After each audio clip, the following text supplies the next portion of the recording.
Assalamualaikum warahmatullahi wabarakatuh. Apa kabar saudara? Dalam keadaan sehat? So pasti. Oke, kita kali ini akan bicara tentang salah satu dari cacat kehendak, yaitu mengenai kekhilafan atau kesesatan atau dwaling, begitu. Nah, di dalam pembicaraan ini yang perlu saya tekankan bahwa kasus-kasus di dalam kesesatan itu adalah antara pernyataan ini sama dengan kehendak, tetapi kehendaknya adalah tidak murni atau cacat. Di dalam KUH Perdata, saudara bisa mendalami di dalam pasal 1322 KUH Perdata. Jadi sebelum saya membicarakan lebih lanjut, saya ingin bersama saudara untuk mencermati bunyi pasal 1322 itu seperti apa. Ini dalam rangka nanti membantu pemahaman berikutnya. Kalau kita baca di dalam pasal 1322 itu terdiri dari 2 ayat. Ayat yang pertama intinya mengatakan bahwa kekhilafan itu tidak mengakibatkan batalnya suatu perjanjian selain apabila kekhilafan itu terjadi mengenai hakikat barang yang menjadi pokok perjanjian. Nah, dari perumusan seperti itu kita bisa menduga bahwa jalan pemikiran pembuat undang itu berangkat dari suatu kesadaran bahwa di dalam masyarakat itu banyak sekali terjadi kekhilafan.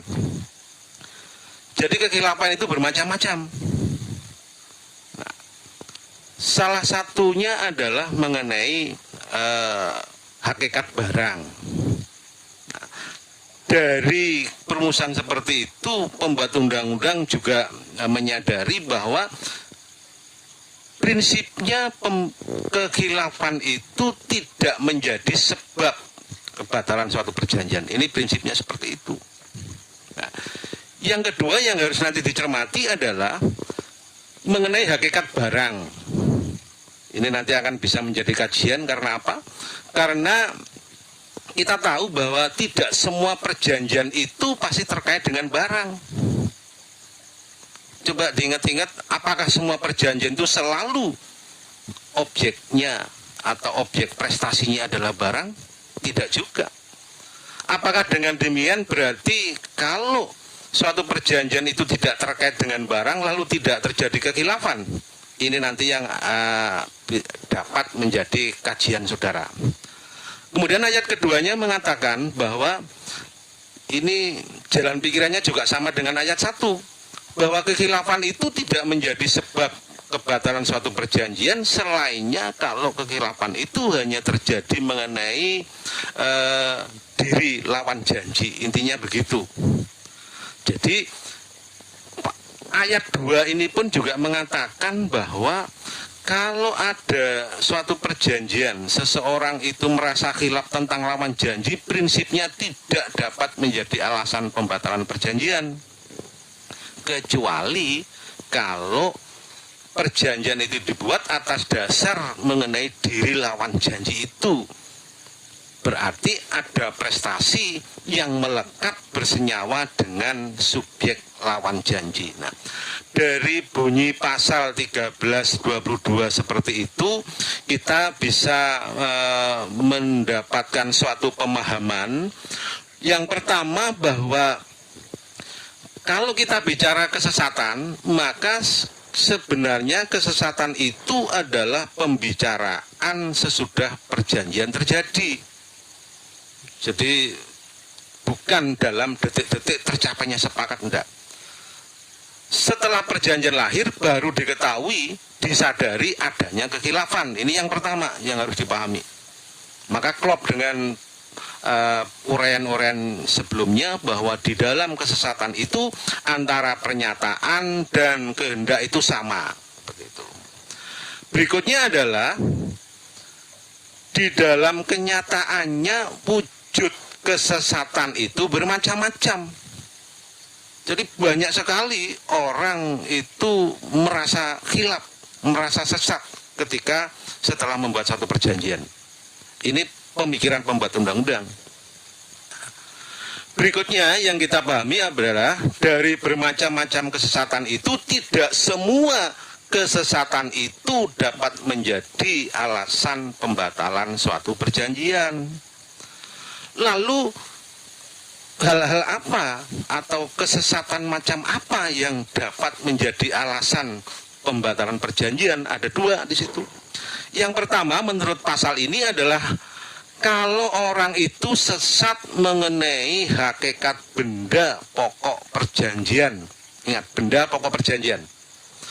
Kemudian yang kedua adalah kesesatan yang dapat menjadi alasan pembatalan perjanjian kalau kesesatan itu mengenai diri lawan janji.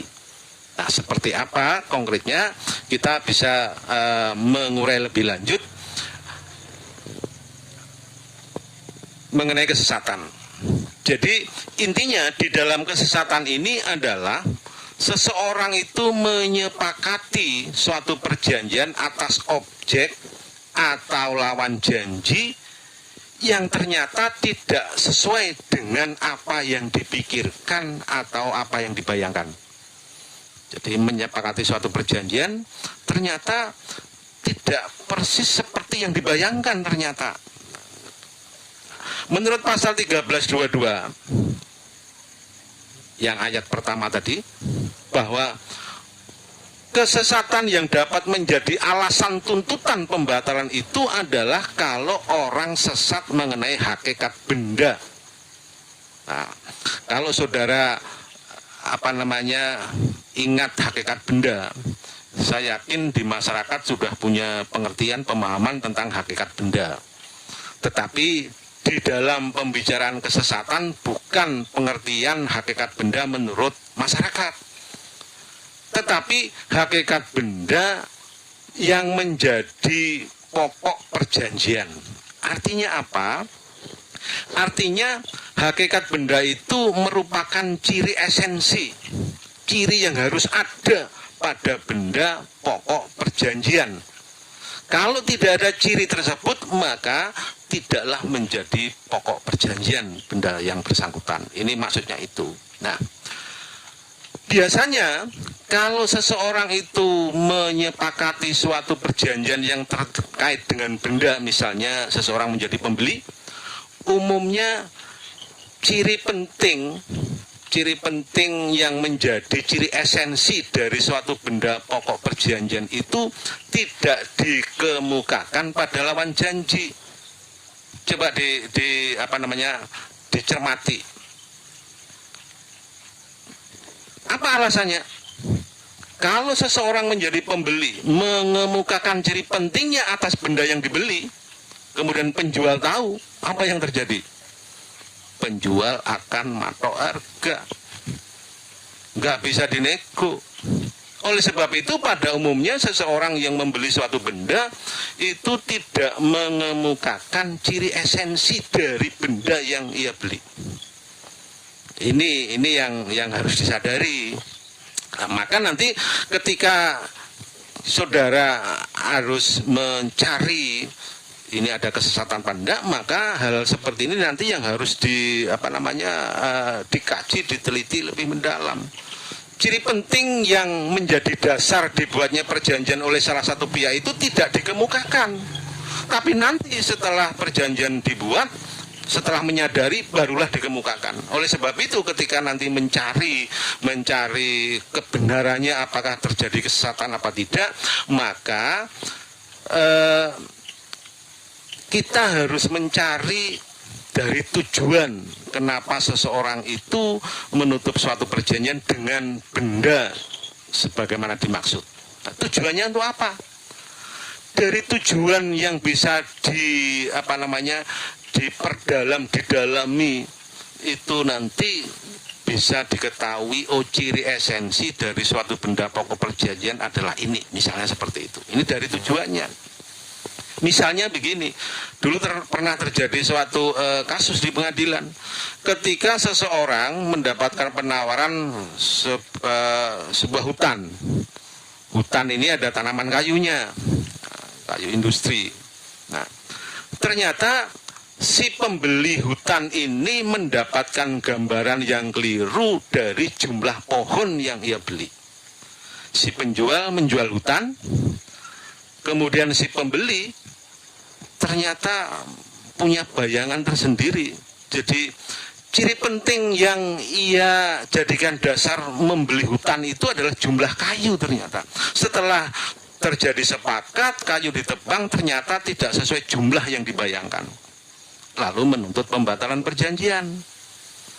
Ketika ciri penting ini tidak dikemukakan pada saat membuat perjanjian, lalu hakim ini bisa mendalaminya dengan mencari tujuan membeli hutan itu untuk apa. Nah, setelah didalami, ternyata pembeli itu adalah ternyata pengusaha kayu. Sehingga ketika membeli hutan itu bagi pembeli kayu yang penting menjadi dasar ditutupnya perjanjian adalah kayunya, bukan lahannya, begitu. Sehingga oleh pengadilan ternyata tuntutan itu dikabulkan karena melihat ciri penting ditutupnya perjanjian itu adalah bukan lahannya tetapi jumlah kayunya, seperti itu. Nah, dilihat dari tujuannya. Seperti seseorang ketika menuntut perjanjian lalu minta pembatalan, maka tujuan ini juga menjadi hal penting untuk bisa didalami, untuk mencari tahu apakah benar-benar ia ini sesat. Kalau seseorang itu membeli suatu perhiasan emas misalnya, maka ciri penting dari perhiasan emas di samping motifnya adalah ukuran tua mudanya emas atau karatnya, seperti itu. Ini tujuannya pasti itu. Apalagi dibuktikan lagi bahwa tujuan membeli perhiasan emas itu adalah tidak semata-mata dipakai sebagai perhiasan tetapi untuk investasi. Maka jelas ciri pentingnya bukan motifnya tetapi ciri pentingnya adalah ukuran karatnya. Nah, kalau misalnya dari tujuan itu misalnya belum bisa diperoleh suatu kesimpulan atau keyakinan bahwa ia benar-benar tersesat apa enggak, maka tujuan itu bisa dilengkapi dengan misalnya melihat suasana atau keadaan pada saat perjanjian dibuat. Artinya apa? Kalau seseorang itu membeli suatu perhiasan emas dan mementingkan ukuran karat dari emas itu, maka suasana membelinya mestinya di toko emas seperti itu, bukan di swalayan. Swalayan juga banyak menjual perhiasan yang tampaknya seperti emas. Sebaliknya toko emas juga tidak tepat kalau nanti di samping menjual emas juga menjual perhiasan yang bukan emas, nanti akan menyesatkan orang. Nah, hal seperti itu atau suasana atau keadaan itulah yang akan dipakai untuk mencari bahwa seseorang itu benar-benar sesat atau tidak. Lalu bagaimana kalau seseorang itu hendak menuntut pembatalan perjanjian atas dasar kesesatan, maka orang tersebut harus membuktikan 3 hal. Yang pertama adalah ia harus membuktikan bahwa ia sesat mengenai hakikat benda pokok perjanjian. Seperti yang tadi saya uraikan, hakikat benda pokok perjanjian itu seperti apa. Kemudian yang kedua harus membuktikan bahwa kekhilafannya dia itu, kesesatannya dia itu diketahui atau seharusnya diketahui oleh lawan janji. Maka ia harus membuktikan kepada hakim bahwa ketika saya sesat, saya harus membuktikan kepada hakim bahwa lawan janji saya itu tahu kalau saya sesat. Kalau bisa membuktikan itu, nanti menjadi sudah mengantongi syarat yang kedua untuk bisa dikabulkan. Nah, ketika itu bisa dibuktikan, maka otomatis syarat yang ketiga untuk pembuktian ini juga akan mudah, karena saudara bisa mengatakan atau meyakinkan kepada hakim bahwa sesatnya saudara ini dimaklumi atau dimaafkan, seperti itu. Jadi ada alasan pembenar kalau seseorang itu khilaf. Contohnya apa? Kalau seseorang itu membeli perhiasan emas tadi, sudah betul kalau ia masuk ke toko emas. Nah, mestinya penjual tahu bahwa orang-orang yang masuk ke toko emas itu di samping mementingkan motifnya, juga mementingkan tentang ukuran dari tua mudanya emas, seperti itu. Jadi harus sehingga kalau misalnya kok toko tersebut, toko emas tersebut di samping menjual emas juga menjual kuningan yang seperti emas, maka kalau ada orang situ sesat, ya sesatnya itu dimaklumi atau ada unsur pemaaf. Tapi harus ingat bahwa unsur pemaaf ini juga bisa dipakai untuk lawan janji. Saudara tahu bahwa banyak sekali produk-produk yang ditawarkan dengan promosi yang sedemikian rupa sehingga tampak menggiurkan. Yang di banyak hal mungkin apa yang dipromosikan itu tidak sesuai dengan kenyataan. Maka kalau ada tawaran bahwa kecap ini adalah nomor 1 misalnya di dunia, setelah saudara tertarik dengan bangga bisa membeli kecap nomor 1 di dunia, ternyata ada kecap lain yang juga nomor 1, maka kekhilafan saudara ini tidak bisa dimaafkan. Jadi saudara termasuk ceroboh kalau misalnya seperti itu. Kalau ada orang menjual misalnya ini sepeda bisa dibawa kencang 200 km per jam, saudara percaya sehingga membeli. Maka kalau ternyata hanya 60 km per jam sudah napasnya putus, saudara lalu minta pembatalan perjanjian, tidak bisa. Jadi termasuk kalau misalnya bahwa sabun ini, sabun mandi inilah sabunnya para bintang film terkenal, saudara akhirnya membeli. Ternyata bintang film yang mempromosikan tidak pakai sabun itu, malah pakai sabun yang lain. Saudara minta pembatalan perjanjian, tidak bisa. Karena apa? Dalam batas-batas tertentu, seseorang yang menjual produk itu boleh memuji produknya dalam batas-batas tertentu. Kalau orang termakan itu maka dianggap ceroboh. Nah, seperti itu. Jadi unsur pemaaf ini bisa dipakai oleh orang yang menuntut pembatalan perjanjian, tetapi juga dalam batas-batas tertentu ini juga bisa dipakai oleh orang yang menjual suatu barang. Nah, kemudian yang terakhir ini, yang kedua dari pasal 1322 adalah terkait dengan sesat mengenai diri lawan janji. Nah, bagaimana jelasnya kalau ada sesat mengenai diri lawan janji? Maka dalam hal ini diri lawan janji itu menjadi dasar ditutupnya suatu perjanjian. Ini berarti bahwa kualitas dari prestasi ini melekat bersenyawa dengan subjeknya. Biasanya prestasi-prestasi yang terkait dengan bidang seni, misalnya gitu. Jadi kalau seseorang misalnya ingin mengundang seorang penyanyi misalnya, mungkin tidak hanya merdunya yang ia bayar mahal, Fals pun mungkin juga berani bayar mahal kalau itu memang dibawakan oleh Iwan Fals, misalnya seperti itu. Termasuk suara sumbang nggak masalah, yang penting dibawakan oleh Dul Sumbang, ya, seperti itu. Jadi suara apapun kalau itu dibawakan oleh penyanyi, oleh diri, oleh subjek kesayangannya, inilah yang menjadi dasar ditutupnya perjanjian. Kan banyak itu yang orang yang mirip dengan Omai Rama, kan ada itu, nanti keliru menutup perjanjian, dikiranya Omai Rama ternyata KW. Itu yang Joni Iskandar juga banyak itu yang persis seperti itu. Jadi sekali lagi, kalau sesat mengenai diri lawan janji ini adalah kalau prestasinya melekat bersenyawa dengan diri lawan janji. Di dalam dunia bisnis misalnya, seseorang itu punya banyak peran. Salah satu peran yang dimiliki adalah dia sebagai direktur suatu perusahaan. Ketika ia menutup suatu perjanjian atas nama direktur, mungkin dapat harga tertentu. ketika sudah tidak menjadi direktur, ia tetap membeli barang di tempat yang sama, penjualnya mengira masih menjadi direktur sehingga mendapat harga yang khusus. Nah, ini berarti khilaf, mengira bahwa seseorang lawan janji itu masih menjadi direktur, misalnya seperti itu. Ini bisa menjadi gambaran sesat mengenai diri lawan janji. Kalau objek prestasinya tidak melekat pada diri lawan janji, itu tidak bisa menjadi alasan bahwa itu khilaf. Misalnya apa? Prestasi-prestasi yang kalau sekedar mengangkat barang itu tidak harus orang tertentu, siapapun bisa mengangkat barang.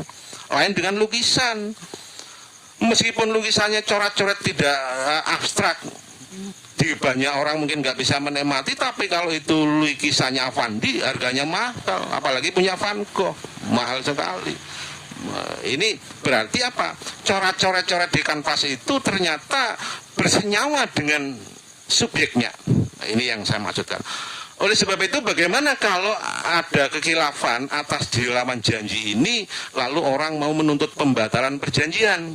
Syaratnya bagaimana?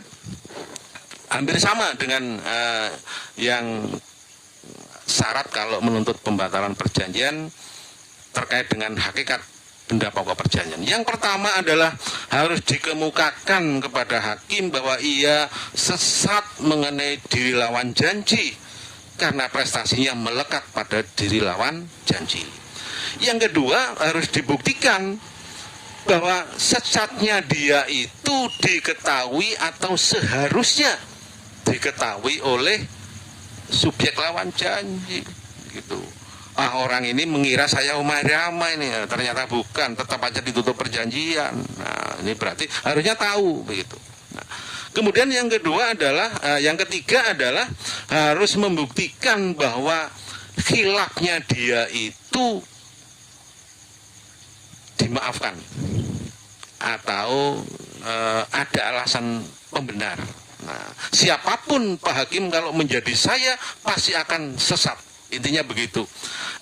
Ini nanti tinggal bagaimana dijabarkan secara konkret, digali lebih dalam, karena ini nanti di dalam praktek akan bervariasi tergantung dari keterampilan, seberapa dalam pengetahuan masing-masing dari kita yang mungkin kalau menjadi pengacara, bagaimana bisa meyakinkan pada hakim bahwa saudara memang khilaf dengan pedoman ketiga hal ini, alasan-alasan yang menjadi syarat ditutupnya suatu perjanjian. Saya pikir ini yang bisa saya sampaikan mengenai kekhilafan. Mudah-mudahan hal yang bersifat umum ini bisa membantu saudara di dalam memahami kekhilafan. Intinya bahwa di dalam kekhilafan itu suatu pernyataannya sama dengan kehendak, hanya saja kehendaknya sesat sehingga akibatnya ada sepakatnya tidak sah, lahir perjanjian tidak sah, dan dapat dituntut pembatalannya. Baik, saudara sekalian, ini yang bisa saya sampaikan. Kurang lebihnya mohon maaf. Assalamualaikum warahmatullahi wabarakatuh. Sampai ketemu di lain waktu.